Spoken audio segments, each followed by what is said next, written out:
क्या आप जानते हैं रामायण के उस इकलौते अजेय योद्धा के बारे में जिसने महाबली रावण को खिलौना बनाकर 6 महीने तक अपनी बगल में दबाए रखा था?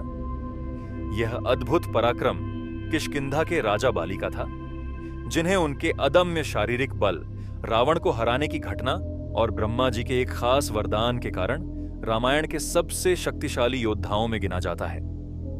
बाली के शरीर में पृथ्वी, जल, अग्नि और वायु, इन चारों तत्वों का संयुक्त बल समाहित था, जिससे उनमें 1000 हाथियों जितना सामर्थ्य था, और इसी बल से उन्होंने कैलाश पर्वत जैसे विशालकाय दुंदुभि नामक असुर का वध किया था।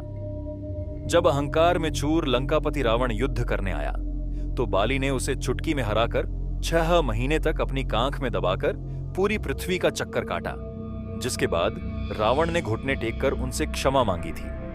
बाली की शक्ति का सबसे गुप्त रहस्य ब्रह्मदेव का वह वरदान था, जिसके अनुसार जो भी शत्रु उनके सामने युद्ध करने आता, उसकी आधी शक्ति निकलकर सीधे बाली के शरीर में समाहित हो जाती थी, जिससे विरोधी तुरंत आधा कमजोर हो जाता था।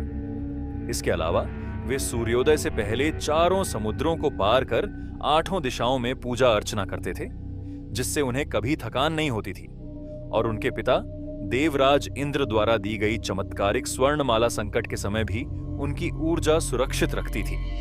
रामायण में बाली का चरित्र केवल शारीरिक बल नहीं, बल्कि रावण जैसे महापराक्रमी को झुकाने और देव शक्तियों से सुसज्जित एक अद्वितीय योद्धा का है। ऐसी सनातन से भरी जानकारी के लिए सब्सक्राइब और फॉलो करें।